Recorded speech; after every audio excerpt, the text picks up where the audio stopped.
الحمد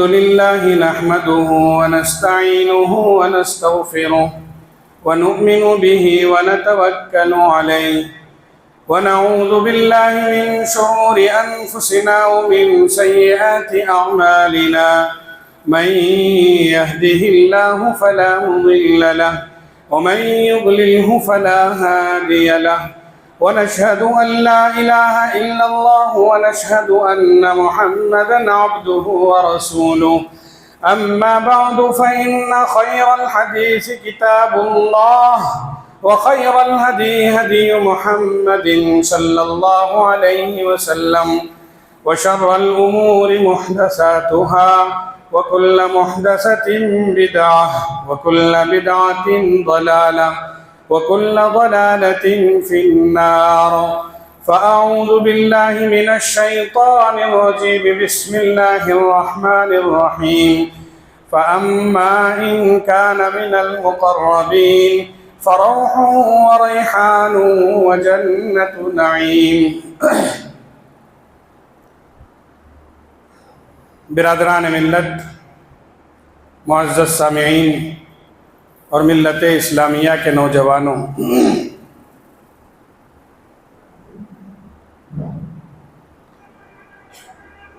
اس دنیا میں ہم زندگی گزار رہے ہیں تو ایک وقت مقرر کے لیے ہم سب یہاں پر ہیں۔ اس کے بعد پھر ہمیں اللہ کے حضور حاضر ہونا ہے، وہاں حساب و کتاب دینا ہے۔ اس دنیا میں رہتے ہوئے ہم سب کو اور ہم سب کی کوشش، خواہش اور تگ و دو یہ ہونی چاہیے کہ جب تک ہم اس دنیا میں رہیں اللہ کو راضی کر کے رہیں، اللہ کے مقرب بن کر رہیں، اللہ کے محبوب بن کر رہیں۔ قرآن کریم اور احادیث نبویہ میں بار بار تاکید کی گئی ہے کہ بندہ مومن کو چاہیے کہ وہ اللہ کا تقرب حاصل کرے، اللہ کی قربت حاصل کرے، اللہ کی محبت حاصل کرے۔ تقرب الہی دین و دنیا کی عظیم ترین کامیابی ہے۔ تقرب الہی سے بندہ مومن کو انعامات اور اکرامات سے نوازا جاتا ہے۔ تقرب الہی اگر انسان کو حاصل ہو جائے، وہ نیکیوں کی راہ پر چل نکلتا ہے، گناہوں سے رک جاتا ہے، مصائب و آلام سے محفوظ ہو جاتا ہے، اور اگر دنیا میں کسی وجہ سے وہ پریشان ہو بھی گیا، مصیبت اور مشکلات کا اس نے سامنا کر بھی لیا، تو ایسے موقع پر اللہ تعالیٰ اس کی ضرور مدد فرماتے ہیں۔ تقرب الہی ایک عظیم سعادت ہے۔ اللہ کا قرب اور اللہ کی محبت جسے حاصل ہو جائے وہ بہت ہی عظیم الشان سعادت ہے۔ ہم میں سے ہر ایک کو خواہش ہے اور ہونی چاہیے، اور ہم میں سے کون نہیں چاہتا کہ ہمیں اللہ کی خوشنودی حاصل نہ ہو۔ ہم سب کے دل میں ہے کہ اللہ ہم سب کو چاہے، اللہ کا قرب ہم سب کو حاصل ہوئے۔ ہماری تگ و دو، ہماری محنت، ہماری عبادتیں، ہماری ریاضتیں، ان سب کا مقصد یہی ہے کہ اللہ راضی ہو جائے، نار جہنم سے ہم سب بچ جائیں، جنت الفردوس کا اعلیٰ مقام ہم سب کو حاصل ہو جائے۔ اللہ کا قرب، اللہ کی محبت ہمیں کیسے حاصل ہوگی؟ کیا کام کریں جس سے اللہ کا قرب حاصل ہو؟ کیا ذرائع ہیں جس سے ہم اللہ کا قرب حاصل کر سکتے ہیں؟ اللہ کا قرب حاصل ہو جانا بہت بڑی بات ہے۔ دنیا میں بھی مصائب و مشکلات سے بچیں گے، آخرت کی سب سے بڑی مشکل گھڑی سے بھی ہم بچ جائیں گے۔ دنیا میں بھی آرام ملے گا، آخرت میں بھی آرام ملے گا۔ دنیا میں بھی اللہ ہمارے ساتھ رہیں گے، آخرت میں بھی اللہ ہم سب کے ساتھ رہیں گے۔ کوشش کریں، دعا کریں، دل میں تمنا رکھیں کہ اللہ تعالی ہم سب کو اپنا قرب نصیب فرمائے۔ اسے تقرب الہی کہا جاتا ہے۔ اس کے ذرائع کیا ہیں؟ کن ذریعوں کو اپنانے سے اللہ کا تقرب حاصل ہوگا؟ قرآن حدیث پڑھنے سے پتہ چلتا ہے کہ سب سے پہلی چیز یہ ہے فرض عبادات کی پابندی۔ اللہ نے جتنی چیزیں ہم پر فرض کی ہیں، جو عبادتیں ہم پر فرض کی ہیں، اس کی ہم پابندی کریں۔ نماز فرض ہے، پابندی کریں۔ روزہ فرض ہے، کسی بہانے کے بغیر نہ چھوڑیں۔ زکوٰۃ فرض ہے، بہانہ نہ کریں ادائیگی میں۔ حج فرض ہے، جیسے ہی استطاعت ہو جائے دیر نہ کریں۔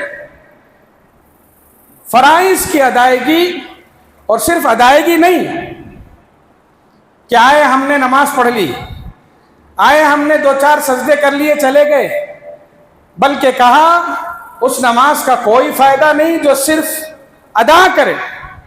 اس سے آپ کا فرض ادا ہوگا کہ آپ نے ایک وقت کی نماز ادا کر لی، مگر کہا گیا اللہ کا قرب حاصل کرنے کے لیے، اللہ تعالیٰ کی محبت حاصل کرنے کے لیے ضروری ہے کہ نماز کو اس کے حق اور اس کے تقاضوں کے ساتھ ادا کریں، اہتمام کے ساتھ ادا کریں۔ مثلا نماز کو اس کے وقت پر ادا کریں۔ یہ نہیں کہ آپ کو وقت ملے تو پڑھیں گے، آپ کو اگر فرصت نہیں ہے تو آپ نہیں پڑھیں گے، نہیں، وقت نکال کر آپ کو پڑھنا پڑے گا۔ سفر میں ہو، حضر میں ہو، امن میں ہو، جنگ میں ہو، خزاں ہو، بہار ہو، کیسے بھی حالت کیوں نہ ہو، آپ کو نماز اس کے وقت پر ادا کرنی پڑے گی۔ ہاں، حالات کے حساب سے طریقے بدلتے ہیں۔ سفر میں ہیں، آپ کو رخصت ہے، 4 کی جگہ آپ 2 پڑھیں گے، مگر پڑھیں گے وقت پر۔ بیمار ہیں، کھڑے ہو نہیں سکتے، بیٹھ جائیں، بیٹھ نہیں سکتے، لیٹ جائیں، لیٹ نہیں سکتے، اشارہ کر لیں، مگر بہانہ نہیں چلے گا، صرف وقت پر ادا کرنا پڑے گا۔ ان الصلاۃ کانت علی المؤمنین کتابا موقوتا۔ ارکان کی تعدیل کے ساتھ، جلدی جلدی نہیں آئے، جلدی جلدی آپ نے 4 رکعت ادا کی اور چلے گئے، نہیں، بلکہ یہ کہا گیا کہ ارکان کی تعدیل کے ساتھ مکمل ادا کریں، قیام پورا کریں، رکوع کریں، اطمینان سے رکوع کریں، جلدی نہ اٹھیں، سجدہ کریں، اطمینان کے ساتھ سجدہ کریں۔ ہمارے سامنے وہ مشہور حدیث ہے جس میں صحابی رسول صلی اللہ علیہ وسلم کو آپ علیہ السلام نے دیکھا کہ آئے، مسجد میں داخل ہوئے، جلدی جلدی نماز ادا کی اور واپس جانے لگے۔ آپ علیہ السلام نے ان کو بلایا اور کہا کہ جاؤ تم نماز پڑھ کر واپس آؤ۔ انہوں نے کہا میں نے ابھی نماز پڑھی۔ آپ نے فرمایا ارجع فصلی فإنک لم تصلی، جاؤ جا کر نماز دوبارہ پڑھ کر آؤ۔ پھر انہوں نے ویسے ہی پڑھی، دوبارہ بھیجا، پھر ویسے ہی پڑھی۔ رسول اللہ صلی اللہ علیہ وسلم نے فرمایا تم ویسے نماز پڑھو جیسے میں پڑھاتا ہوں اور پڑھتا ہوں۔ صلو کما رأیتمونی اصلی، کیا کبھی تم نے مجھے جلدی جلدی نماز پڑھتے دیکھا؟ کیا تم نے مجھے جلدی جلدی رکعتیں پوری کرتے دیکھا؟ نہیں، آپ اطمینان کے ساتھ، سکون کے ساتھ نماز ادا کرتے تھے۔ یعنی فرائض کی ادائیگی، فرائض کی ادائیگی ہمیں اللہ کے قریب کرتی ہے۔ اور فرائض کی ادائیگی کب اللہ کے قریب کرتی ہے؟ جب بندہ اہتمام کے ساتھ ادا کرتا ہے، وقت پر ادا کرتا ہے، ارکان کی تعدیل پوری ہوتی ہے۔ اور سب سے بڑی بات، بندہ نماز میں کھڑے ہوتا ہے، اس کا دھیان ادھر ادھر ہوتا ہے۔ خاص کر نماز کے موقع پر شیطان ورغلاتا ہے۔ آپ کے ذہن میں یہ تصور ہو کہ اللہ میرے سامنے ہے، یہ میں نہیں، رسول اللہ کے الفاظ ہیں۔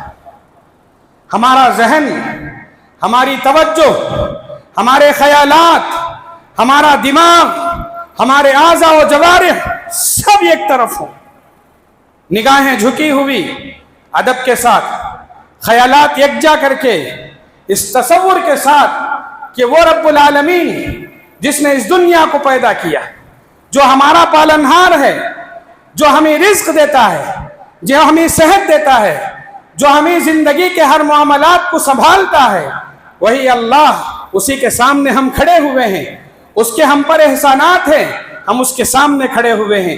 ان تعبد اللہ کأنک تراہ، ایسی نماز جسے تم اسے دیکھ رہے ہو، یہ تصور ہمارے ذہن میں۔ اور اگر یہ تصور، ہمارا ایمان اتنا مضبوط نہیں ہے، کم سے کم اتنا تو سمجھ لو وہ آپ کو دیکھ رہا ہے، وہ ہم کو دیکھ رہا ہے۔ اور دوسری بات یہ ہے، نماز کے اہتمام کا مطلب یہ ہے کہ ہم یہ تصور کریں کہ ہم رب سے بات چیت کر رہے ہیں۔ آپ کے سامنے کوئی کھڑا ہے، آپ اس کے باتوں کا جواب دے رہے ہیں، آپ ادھر دیکھ کر جواب دے رہے ہیں، ادھر دیکھ کر جواب دے رہے ہیں، لاپرواہی سے جواب دے رہے ہیں، سامنے والا کیا کہے گا؟ اور خصوصاً اگر وہ سامنے والا بڑا ہے، آپ کا آقا، آپ کا محسن ہے، کیا کہے گا؟ میرے سامنے کھڑے ہو اور بدتمیزی کر رہے ہو۔ سبحان اللہ، رب کے سامنے جب ہم کھڑے ہیں، ہمارا یہ تصور ہو کہ ہم اللہ سے بات کر رہے ہیں۔ اور حدیث میں آتا ہے، بندہ جب نماز کے لیے کھڑا ہوتا ہے تو اس کا مطلب یہ ہے کہ وہ اپنے رب سے سرگوشی کرتا ہے، بات چیت کرتا ہے۔ اور جب ہم بات کر رہے ہیں، رب سے بات کر رہے ہیں، تو ہماری کیا کیفیت ہونی چاہیے؟ نماز کا اہتمام، فرض عبادات کو اس انداز سے ہمیں کرنے کی ضرورت ہے کہ اہتمام، جسے ہم اہتمام ادا کرنا نہیں ہے، ویسے ہی حج ہے، ویسے ہی زکوٰۃ ہے، ویسے ہی دوسرے فرائض ہیں، اہتمام کے ساتھ ادا کریں۔ زکوٰۃ میں کیا اہتمام؟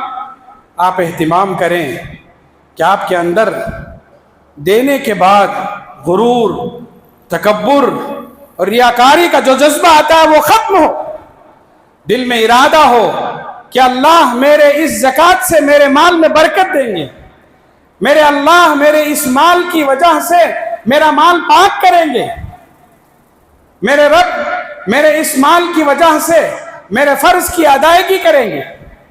ہمارے دل میں تصور ہو، حج کو ہم جا رہے ہیں، دل پاک و صاف ہو، ریاکاری کا جذبہ نہ ہو، اور ہر قسم کے کدورتوں کو پاک و صاف کر کے صاف دل کے ساتھ جائیں۔ حج، نماز، روزہ، زکوٰۃ، جتنے فرائض ہیں، ان فرائض کو اہتمام کے ساتھ ادا کرنے کی وجہ سے اللہ سے ہمارا قرب نصیب ہوگا۔ ایک آدمی نماز میں اپنے رب سے بات کر کے جائے، وہ اللہ سے قریب نہیں؟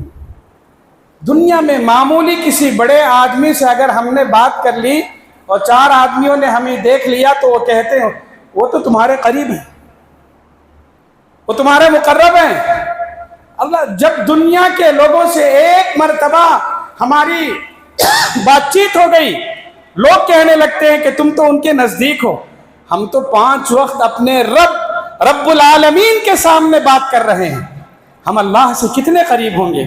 اہتمام کے ساتھ ہم بات کریں، اہتمام کے ساتھ ہم نماز ادا کریں۔ رسول اللہ صلی اللہ علیہ وسلم نے فرمایا، نماز میں آپ اپنے رب سے بات کر رہے ہیں۔ ان العبد یناجی ربہ فی الصلاۃ، المصلی یناجی ربہ، بندہ نماز میں اللہ سے بات چیت کر رہا۔ یہی وجہ ہے کہ رسول اللہ صلی اللہ علیہ وسلم کی نمازیں پورے اہتمام کے ساتھ ہوتی تھی۔ اور سب سے بڑی بات یہ ہے کہ نماز کو چھوڑنے کا خیال تک آپ کے ذہن میں آتا نہیں تھا، اور نہ آپ کے صحابہ کے ذہن میں آتا تھا۔ اگر ہم چاہتے ہیں ہم رب کے قریب ہوں، پہلی چیز یہ ہے کہ ہم نمازوں کو چھوڑتے ہوئے اور جس بے دریغ انداز میں ہم سب چھوڑ رہے ہیں اسے ترک کرنے کی ضرورت ہے۔ ایک نماز کو چھوڑنا رب سے دور ہونے کا مطلب ہے۔ ایک نماز کا اہتمام نہ کرنا رب سے محبت میں کمی ہونے کے برابر ہے۔ نماز کی پابندی کریں۔ رسول اللہ صلی اللہ علیہ وسلم کی پوری زندگی میں آپ نے کبھی نمازیں نہیں چھوڑی، کبھی چھوٹی ہی نہیں آپ کی۔ زندگی میں 2 مرتبہ ایسا ہوا کہ آپ علیہ السلام کی نماز چھوٹی، اور وہ بھی غزوے کی حالت میں۔ غزوہ خندق کے موقع پر جنگ کی مصروفیت میں آپ سے نماز چھوٹی، اور غزوہ خیبر میں واپسی کے موقع پر رات کے عالم میں نیند لگنے کی وجہ سے، حضرت بلال کے نہ اٹھانے کی وجہ سے نماز فجر چھوٹی، جس کی وجہ سے ساری زندگی رسول اللہ صلی اللہ علیہ وسلم کو افسوس رہا۔ 2 نمازیں چھوٹی، اور جسے فوراً ادا فرما لیا رسول اللہ صلی اللہ علیہ وسلم نے، اس کا غم رسول اللہ صلی اللہ علیہ وسلم کو ساری زندگی تھا۔ دل پر ہاتھ رکھیں، دل پر ہاتھ رکھیں، مجھ سمیت میں اپنے آپ کو شامل کر کے ہاتھ رکھیں۔ آپ کو یاد ہے، مجھے یاد ہے کتنی نمازیں چھوٹی۔ پچھلے ہفتے کا حساب کریں، میں اپنا حساب کروں گا۔ چھوڑیے، دل پر ہاتھ رکھیے، فجر کے بارے میں غور کریں۔ کتنے ہیں ہم میں سے جنہوں نے فرض ادا کی فجر کی؟ میں اپنے آپ سے سوال کرتا ہوں، آپ اپنے آپ سے سوال کیجیے، اپنے گھر والوں سے سوال کیجیے۔ نہیں، اگر ہم نے نمازوں کی پابندی کی ہے، سوال یہ ہے کہ ہماری مسجدیں کیوں خالی ہیں، جبکہ ہمیں یہیں آ کر پڑھنا ہے۔ ہم تو اللہ نے صحت دی ہے نا، ہاتھ پیروں میں طاقت ہے نا، آنکھ اعضاء سب اچھے ہیں نا۔ رسول اللہ صلی اللہ علیہ وسلم کے پاس ایک نابینا صحابی نے، جسے نظر نہیں آ رہا تھا، انہوں نے آ کر پوچھا، آنے میں دقت ہوتی ہے، کیا میں اپنے ہی گھر میں نمازیں ادا کر لوں؟ شروع میں تو آپ نے کہا ٹھیک ہے، واپس جا رہے تھے پھر بلایا، پوچھا اذان کی آواز سنتے ہو؟ کہا کہ ہاں، نہیں، نماز کو مسجد میں آنا پڑے گا۔ نابینا صحابی کو رسول اللہ صلی اللہ علیہ وسلم نے مسجد میں آ کر پڑھنے کی تاکید فرمائی۔ ہم صحت مند ہیں، اللہ نے ہمیں سلامتی عطا فرمائی، خوشحالی عطا فرمائی ہے، ہم نمازوں کی پابندی کیوں نہیں کرتے؟ نماز کی پابندی اللہ کے قریب کرتی ہے۔ رسول اللہ صلی اللہ علیہ وسلم نے ساری زندگی نماز کی پابندی کی، جب تک طاقت تھی بنفس نفیس شریک ہوتے تھے۔ زندگی کے آخری ایام میں کمزوری طاری ہو گئی، بیماری بڑھتی جا رہی تھی، نقاہت طاری ہو گئی، تو آپ علیہ السلام نے بیماری کا بہانہ گھر میں آرام نہیں فرمایا، بلکہ صحابہ کو بلا کر کہا کہ مجھے مسجد لے چلو۔ کیا حالت تھی پتہ ہے؟ ایک کندھے میں ایک صحابی اور دوسرے کندھے کے پاس دوسرے صحابی، 2 صحابہ کا سہارا لے کر مسجد تشریف لاتے تھے۔ رسول اللہ صلی اللہ علیہ وسلم کی ذات گرامی حضرات صحابہ کرام کو بھی اسی انداز سے تربیت فرمائی تھی، اور حضرات صحابہ کرام نے بھی ساری زندگی کبھی فرض عبادات میں کوتاہی نہیں فرمائی۔ یہ نماز ہمیں اللہ کے قریب کرتی ہے۔ اگر ہم نے نمازوں کی پابندی نہیں کی، فرائض عبادات کی ہم نے پابندی نہیں کی، اللہ کا قرب حاصل نہیں ہو سکتا، اور اللہ ہم سے قریب نہیں۔ یوں اللہ قریب ہے ہمارے سے، ہم گناہ کریں، ہم کچھ بھی کریں، ایک تقرب عام ہے جو رہے گا، ہم بلائیں گے وہ سنے گا، ہم مانگیں گے وہ دے گا۔ نحن اقرب الیہ من حبل الورید، اللہ ہم سے قریب ہیں۔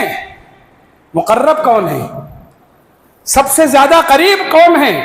جن کو انعامات ملیں گے، جن پر خصوصی نگاہ ہوگی، جن پر خصوصی کرم ہوگا، جن کو سب کچھ ملے گا وہ وہی لوگ ہیں جو فرض عبادات کی پابندی کریں گے، وہ نماز ہو، روزہ ہو، زکوٰۃ ہو، حج ہو اور دیگر عبادتیں ہوں جسے اللہ نے ہم سب پر فرض کیا ہے۔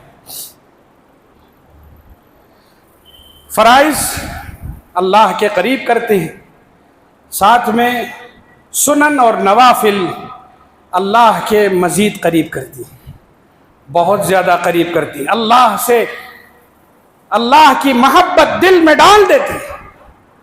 سہولیات ہی سہولیات، انعامات ہی انعامات، اللہ تعالیٰ کی طرف سے خاص کرم ہوتا ہے۔ خاص کرم کیسا؟ مشکلات میں ہم پڑے ہوئے ہیں، نکلنے کا کوئی راستہ نہیں ہے، اللہ مدد کریں گے۔ گناہوں کے دلدل میں پھنسے ہوئے ہیں، گناہوں سے نکالیں گے۔ برائی سے بچنے کا کوئی چارہ نہیں ہے، اللہ برائیوں سے حفاظت فرمائیں گے۔ رسول اللہ صلی اللہ علیہ وسلم نے فرمایا، فرائض کے ساتھ ساتھ بندہ مومن جب نوافل کی پابندی کرتا ہے، یعنی فرض نماز کے بعد سنتیں ادا کرتا ہے، روزہ رکھنے کے بعد نفلی روزے رکھتا ہے، زکوٰۃ ادا کرنے کے بعد صدقہ اور خیرات کرتا ہے، حج کرنے کے بعد نفلی حج کرتا ہے، یہ سب نفل عبادتیں ہیں، اور ان نوافل کی پابندی سے اللہ بہت خوش ہوتے ہیں، اور اس قدر خوش ہوتے ہیں کہ اللہ نے فرمایا میں اس کے اعضائے جسم کی حفاظت کروں گا،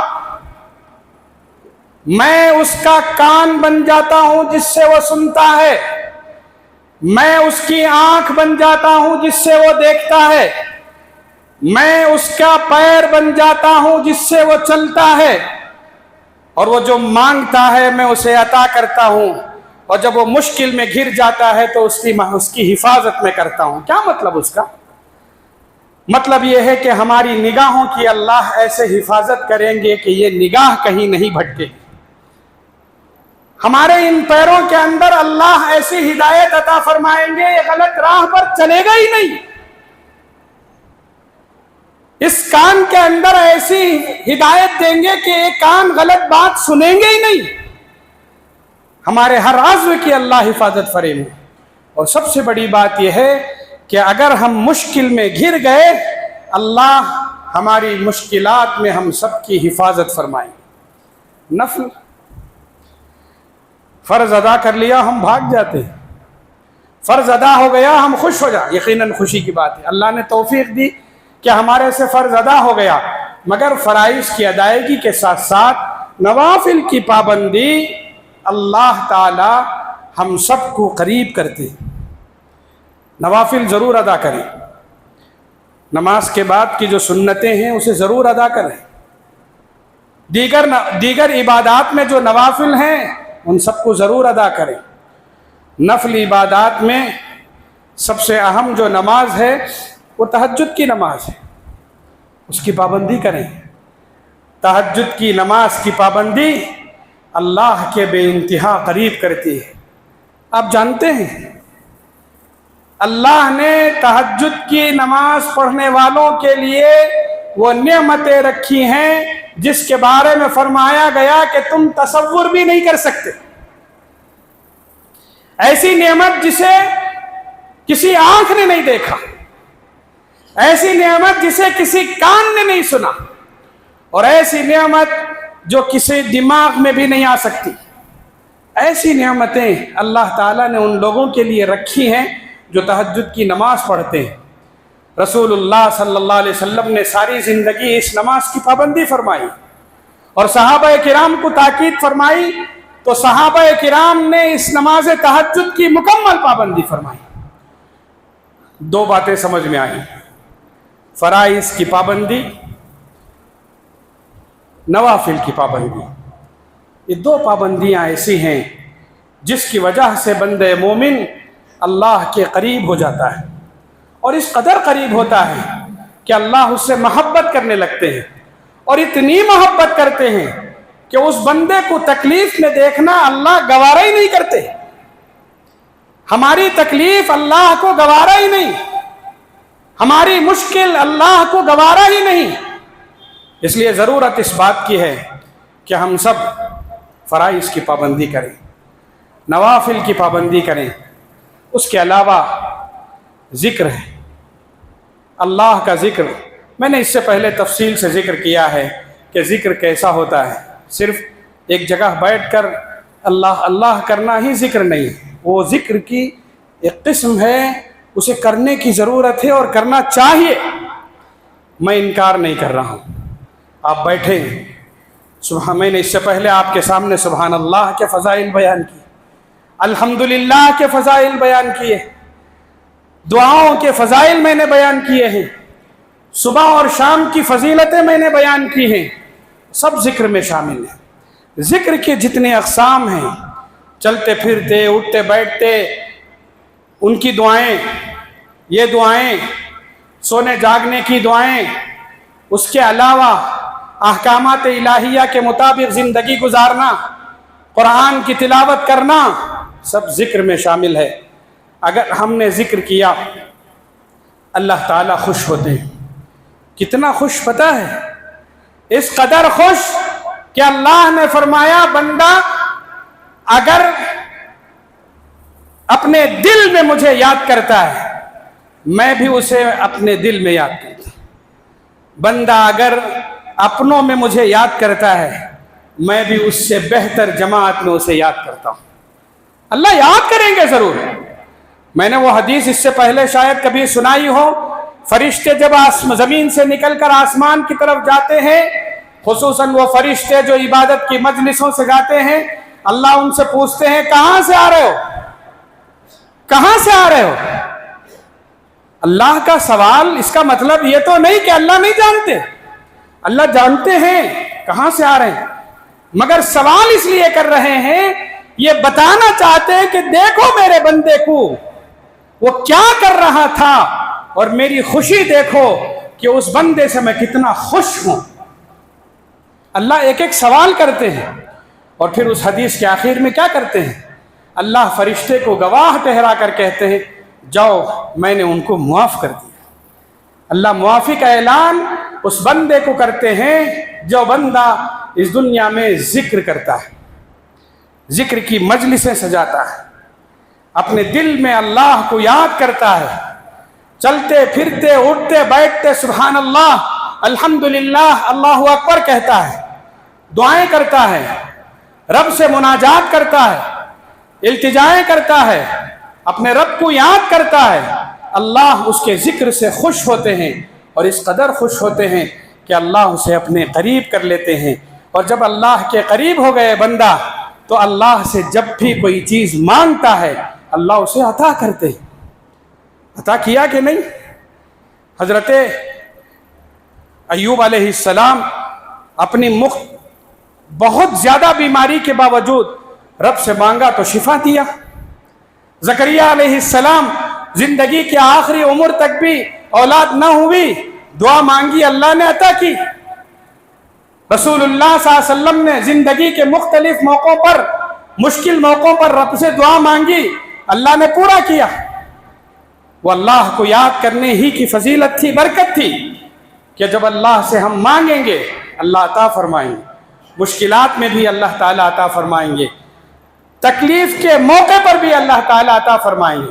ضرورت اس بات کی ہے کہ ذکر کریں، اور ذکر کی سب سے اعلیٰ قسم قرآن کی تلاوت ہے۔ افضل ذکر لا الہ الا اللہ ہے، پڑھتے رہیں، ساتھ میں قرآن کی تلاوت ایک مختلف ذکر ہے، مستقل ذکر ہے۔ انا نحن نزلنا الذکر، قرآن کے ناموں میں سے ایک نام ذکر ہے، تلاوت کریں، جو پڑھ سکتے ہیں وہ پڑھیں، اور جنہوں نے پڑھنا نہیں سیکھا ہے سیکھنے کی کوشش کریں۔ اپنے بچوں کو قرآن کی تلاوت کرنے کی عادت ڈالیں۔ آج جو وقت ضائع ہو رہا ہے اس وقت کے ضائع ہونے سے بچ جائیں گے۔ قرآن کی تلاوت کریں، جنہوں نے سیکھا ہے وہ پڑھتے رہیں، پابندی کریں، اور جنہوں نے نہیں سیکھا ہے سیکھنے کی کوشش کریں۔ اگر آپ پڑھ سکتے ہیں آپ کو اجر ملے گا، ہر حرف پر